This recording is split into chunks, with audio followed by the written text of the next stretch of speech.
Ce matin, c'est l'effervescence dans cette petite maison de Schaerbeek.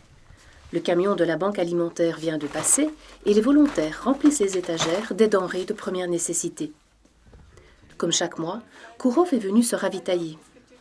Il a quitté son pays il y a de nombreuses années déjà et son histoire est bien compliquée. Sans papier, sans argent, il n'a pas d'autre choix que d'accepter cette aide d'urgence. Je voulais entrer, demander asile, mais j'arrivais pas. Alors on devait aller chez la Croix-Rouge. Croix-Rouge, malheureusement aussi, était pleine. C'est comme ça que je me trouve ici maintenant. Si ton cas est rejeté, tu dois sortir du centre d'accueil, vivre dans la rue parce que tu n'as pas de famille pour loger chez eux. C'est une question de comment dire en anglais, de life and death situation.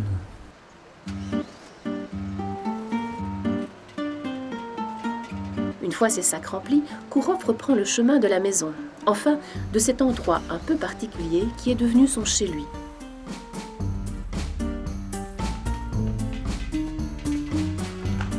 Une salle paroissiale où il a soigneusement disposé ses maigres possessions.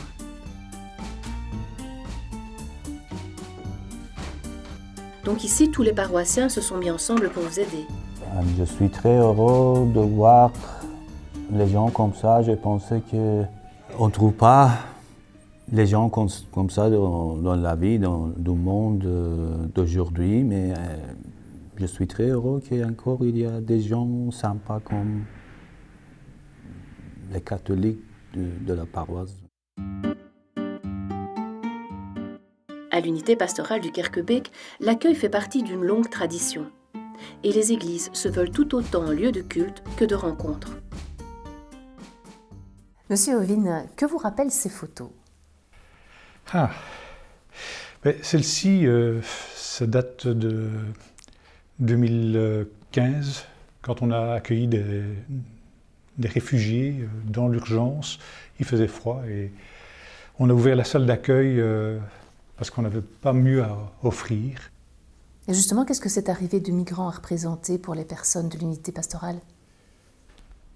Ça a été très riche quelque part. Bon, ça a été très prenant, ça nous a pris beaucoup de temps, beaucoup d'énergie, mais en même temps, on a fait plein de rencontres, à la fois avec les migrants, à la fois avec des gens de l'unité qu'on ne connaissait moins, et à la fois avec des gens tout à fait extérieurs à l'unité. Il y a des gens pas croyants du tout, qui ont dit « Tiens, vous faites ça, on peut donner un coup de main ». Voilà. Donc ça, je trouve vraiment très riche. Et on se rend compte là qu'on est au fond tous d'abord des humains. Et donc là, on travaille ensemble, avec chacun ce qu'il peut apporter. Et comment voyez-vous l'avenir? Ma vie, c'est jour par jour. Je ne pense pas à demain parce que les problèmes d'aujourd'hui sont assez pour aujourd'hui.